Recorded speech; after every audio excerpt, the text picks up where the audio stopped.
Good morning. This is Dominic with the Backlogs. I don't know why I keep saying good morning. I feel like that's. I'm just gonna start saying that to start my videos off with. Um, they probably won't be uploaded in the morning. I don't know when I'll upload these things because I'm a very busy person. But I figured since this is also a physical media channel, clearly, I will also talk about my monthly physical media acquisitions. Um, this year is going to be pretty light on that, just because, in the past I've spent a lot on physical media because I am very passionate about it. But this year I want to try to I want to pay off my car. I want to pay off my school, or at least attempt to. Um, so yeah, it's gonna be really light. Maybe come convention season in the summer, it'll be a little bit heavier. But yeah, this one will be pretty decent because this month was my birthday. So I got some decent birthday presents. Uh, okay, I'm underselling it. No, I got some pretty kick-ass birthday presents. Um, to start off with, I got Alan Wake 2 on the PS5. It comes with the DLCs as well. I had this game already on digital. I haven't played it yet. Um, but I got it on digital on on PSN whenever it was on sale. Um, because Remedy said that they weren't going to release a physical release of it. And lo and behold, they did. So you're welcome. I bought the digital release, so you guys can all have this. You're welcome. I did that. Yeah, I talked about it very extensively in my Control video. I'm really excited to play it because I really like the concept of the game. As a person who is very passionate about writing as well, narrative writing. I'm not the biggest Stephen King fan. I can't call myself a big Stephen King fan, but I have read a handful of his books, and all of them are stellar. I'm a Stephen King fan, but I'm not like a fanboy. I haven't read anything past the 80s. But yeah, it's taking a lot of inspiration from Stephen King's work, David Lynch's work, and it's also just really unique and has its own way of telling things. The first Alan Wake was, it was an anti-horror game, I would say. I think that's how I've heard it described as well, because it has the elements of horror, but the way it goes about it kind of takes any tension of the horror away. So it's more of a subversion of the horror genre. Alan Wake 2, on the other hand, I hear is not. I hear it is full-blown horror. I'm really excited for that. This is a genre that, since I started playing the Silent Hill games not too long ago, maybe 2022, 23, this is probably pretty loud. I'm so sorry. I've been getting more into the genre as much as I can. Robin, stop.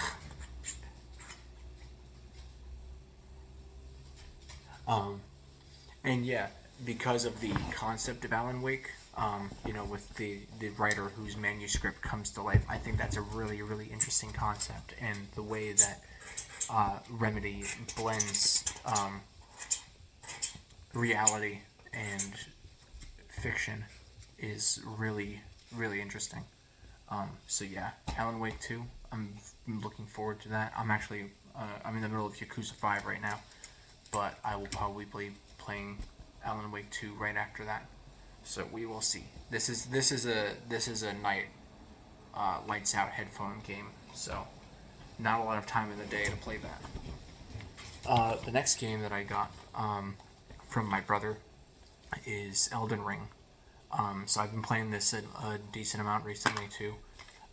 We haven't made time to play together yet, but I am looking forward to playing this because I'm not really super big into the Souls games. I've only played two so far. I played Demon Souls and I played Sekiro. Sekiro is one of my favorite games of all time. It helped me through. I'm one of those people that who a Souls game has helped them through tough times in life. Sekiro is definitely that for me. I played Demon Souls earlier this or past year. I guess it was last fall, and I really liked the style and aesthetic of it. I was never really interested into the dark fantasy genre, but I feel like that is starting to change. Um, Elden Ring is the collaboration between From Software and the writer of the Game of Thrones series. I always get, is it George R. Martin or is it just George R. Martin? Because J.R. Tolkien, I think it's J.R. Tolkien and George R. Martin. There's one of them has two R's. I don't know if it's the Martin or the Tolkien, but yeah, this is from his mind as well as Hidetaka Miyazaki. I think his name is not Hayao Miyazaki. But yeah, I'm really excited for Elden Ring. It's really it's an open world Souls game, so that's really interesting. The thing about this though is that my brother didn't stop there. He got the freaking the hulking Elden Ring Shadow of the Erdtree Collector's Edition box with this big old statue of, I'm guessing, Empyrean Miquella.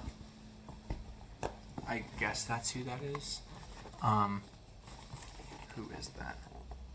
No, that's Mesmer the Impaler. I don't know who that is. So I will display this whenever I know who this is, because at the moment this means nothing to me. Yeah, this thing is cool because like it has like it's not a very big art book, but it has like Shadow of the Erdtree art in it too. I don't know if it's concept art or if it's just like screenshots from the game. But yeah, this thing is really cool. So I'm looking forward to playing this. This was a Game of the Year nominee. I heard there was a lot of fuss about that. But I'm not going to throw my hat into the ring because I have not experienced this. So yeah, that's the big ol' Shadow of the Erdtree Collector's Edition. Yeah, that thing was big. Not too much more. I went to a game shop to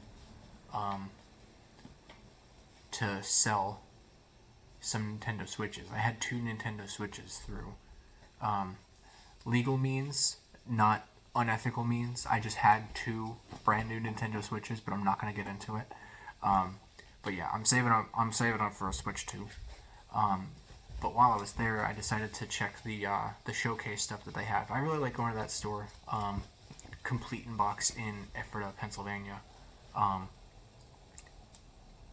If you've never been, definitely check it out. It's the prices there are reasonable. The staff there is very friendly, and the selection that they have is almost always out of this world. Because I'm being really picky this year with what I'm getting, I have a I have a list of the stuff that I want to get at like conventions later on this year. So I was looking at that to see if I can find anything. In the case, I found Final Fantasy IX on the PlayStation 1.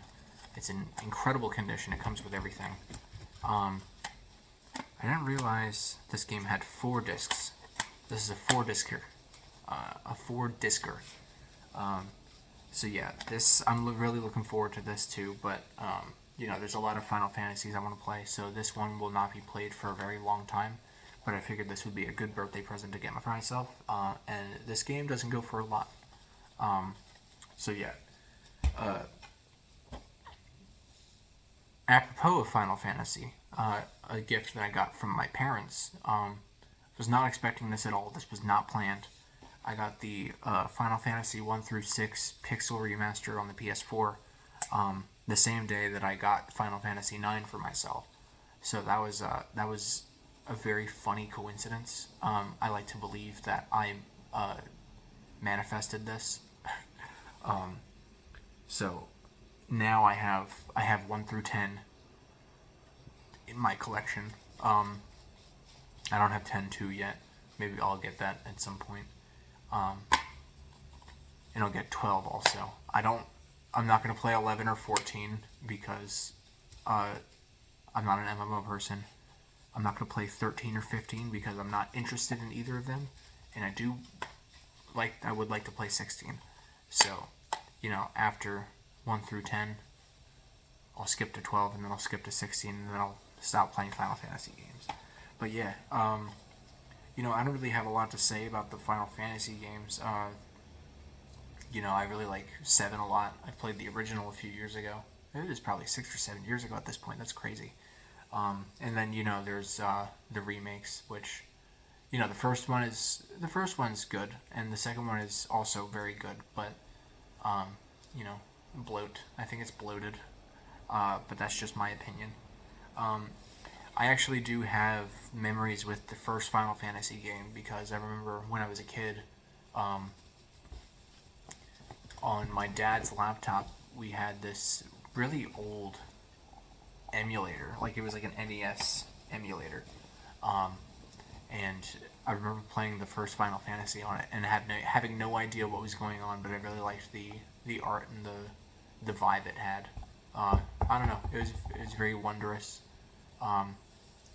Yeah, like, I don't even remember what that emulator was called. It probably doesn't even exist anymore, but like you okay? Why are you wheezing?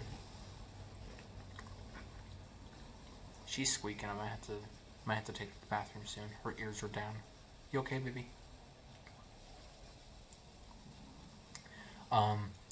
Yeah, the emulator was like, I don't even, if you know what this is called, let me know. But it was like a blue screen, and the font was like a really old style, like 80s or 90s computer font, like very blocky, and the color of the font was like white, and I don't know, it just looked old. And it was old. This was like the early 2000s, so this is like the early days of emulation. But I doubt that emulator even exists anymore.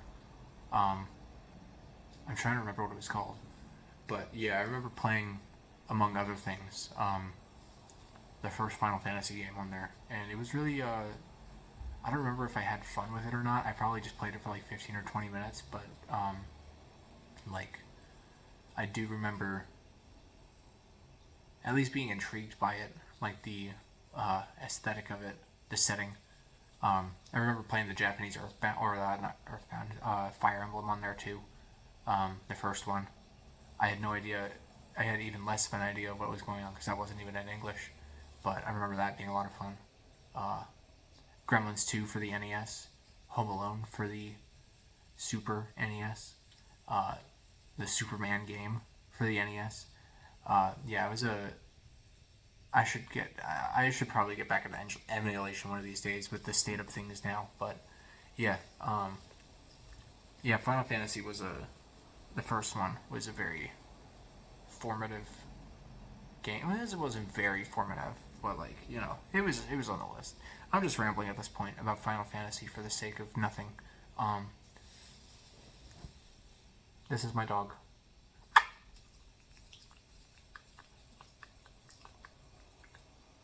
Bye.